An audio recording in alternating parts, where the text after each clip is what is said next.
Hey there everyone, this is Michael Dougal, the Nootropic Reviewer, and during this video today I'm going to do a side-by-side comparison of Tribulus Terrestris as well as Fadogia Agrestis. Both of these supplements are very popular for boosting testosterone levels while being naturally occurring. You'll be surprised to learn which of the two supplements that I like more, and I'll also share with you how to use them, what side effects take place, and other nootropic supplements that may go along well with them. I've been using Tribulus Terrestris actually about 10 years now, and almost every single day I really enjoy this supplement, whereas Fadogia Agrestis, I've been using it on and off for about a year and a half, and of the two supplements, I definitely like Tribulus Terrestris more. As per this paper over here, we can see that a number of supplements that were actually marketed to in fact boost testosterone levels didn't really have any research supporting just that. So I would encourage you to have a healthy level of skepticism when you're using both these products. If it is for that purpose of increasing your testosterone levels, though Tribulus Terrestris, I noticed that I'm in a better mood and I have more focus, so I enjoy that product more. However, I would admit that if your goal is strictly to increase your testosterone levels, whether you're looking to improve your body composition,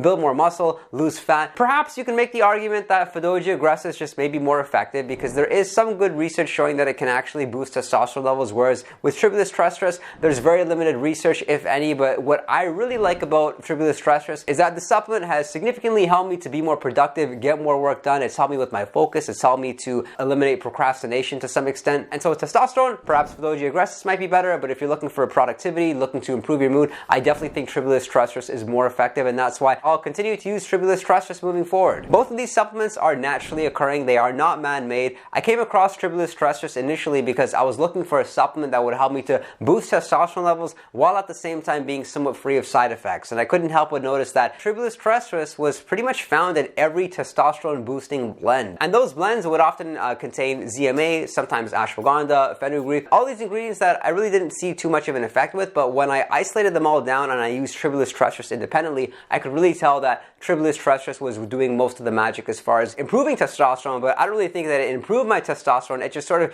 gave me all the indications that I had higher testosterone levels, because blood work didn't confirm really that Tribulus Terrestris made much of a difference, if any. However, I felt that I was in a better mood, I felt like I had higher libido, and I was also getting deeper sleep. And commonly people ask me if I take time off of Tribulus Terrestris, but the fact is that I rarely take time off. I'll take it maybe 330 days of the year. Perhaps if I go on a trip, I won't bring my Tribulus Terrestris with me. That's my time off, but I'm really happy to say that I haven't built much of a tolerance to it. And really, it has the same consistent effects. So if I use it 30 days in a row, I'll feel just the same from using it on day 1 as day 30. Whereas with Fadogia Agrestis, one of the reasons why it became so popular just recently was because of its mentioning on Andrew Huberman's podcast, Fadogia Agrestis, which, at least according to the literature that I was able to find, can increase levels of luteinizing hormone and thereby levels of testosterone or levels of estrogen. And that was followed by a lot of really popular products containing both Fadogia Agrestis as well as Tongkat Ali. And there's countless stories online about people using these supplements together and seeing really good gains in the gym. And if you're somebody that's looking for studies that back the effectiveness of Fadogia Agrestis, you're going to be disappointed to learn that most of the studies were done on animals. However, they did still show that the animals saw a boost of testosterone levels. Though the way in which you would take Fadogia Agrestis is somewhat different than Tribulus Terrestris, in which you still would take it every day. However, with Fadogia Agrestis, most likely you wouldn't really notice it working after a few weeks' time, or that's what anecdotes report. And so some people, they'll take Fadogia Agrestis for 2 weeks straight, then they'll take 2 weeks off, and then they'll return back to it. Or commonly you'll find it in blends. This is very popular by Gorilla Mind. It's a product called Sigma, which is a testosterone blend,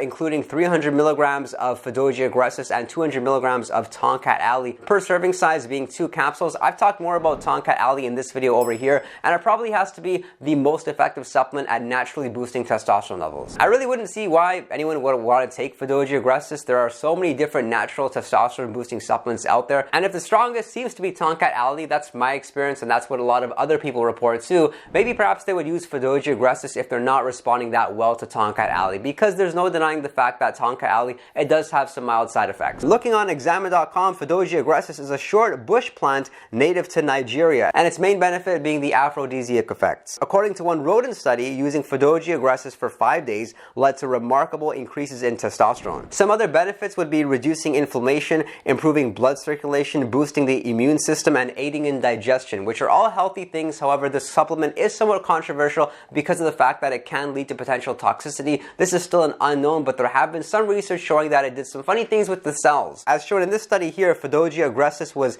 administered to male rats and cause mild but reversible destruction of spermatic cells. And further, I'm somebody that's very sensitive to supplements, and so I was disappointed with Fadogia Agrestis. Perhaps I just may be one of the people that aren't much of a responder, but with Tonka Ali I noticed a benefit. With Tribulus Terrestris I definitely felt some sort of benefit. I even did feel like mild strength gains at the gym, but with Fadogia Agrestis I really couldn't tell if it was doing much. Although there's a lot of mentioning of its effectiveness when it comes to boosting strength and boosting muscle size, I actually noticed, if anything, that my cardio was surprisingly a little bit better when I was using Fadogia Agrestis. And I really don't believe it matters too much during the day when you ingest it. I think if you space it out, that's fine too. It doesn't make too much of a difference. And the way one would ingest Tribulus Terrestris is by taking 1 gram a day, possibly 2 grams a day. I'm somebody that uses 2 grams a day and I can get away with it. That would be considered a higher dose though. And with Fadogia Agrestis, it's still somewhat uncertain whether or not the brand does matter too much, but something from my experience I've learned about Tribulus Terrestris is that the brand really does matter. This is from Now Sports. This is the brand that I've been using for many years. And if you're only using 1 gram a day of Tribulus Terrestris, which is the most common practice, especially if you're just getting on the supplement, then I would say using it before bed would be the best time during the day to take it, because of the fact that you should get an increased sleep quality. Also, it's known that supplements which are intended to boost testosterone levels, usually they're better off used before bed. And hopefully your experience is as good as mine, because with Tribulus Terrestris, from the moment I take it, I definitely feel less procrastination, I feel more energy, I could definitely feel like I'm getting better sleep. And that was one of the first indications to me that the supplement was actually doing something. I was just waking up feeling a little bit more restored. And then when it came to being at the gym, I felt stronger. I also noticed that my bones weren't aching as much as they typically were. And just as you would expect to have like an increased aggression, a bit more confidence and courage throughout the day, I really noticed that in full effect when I'm using Tribulus Terrestris. And now the way in which I use Tribulus Terrestris is 1 gram in the morning and then 1 gram at night. If you do have a smaller dosage like 750 milligrams, that's somewhat common and that's okay as well. And if you were to ask, could you mix these two supplements together? I don't really see anything wrong with that, but I think what a good practice to always do is to try the supplements independently, make sure that you respond okay to them first before mixing them up, and then if you do mix them up, make sure that you start off with very small amounts. They have a lot in common, these two supplements. I think both of them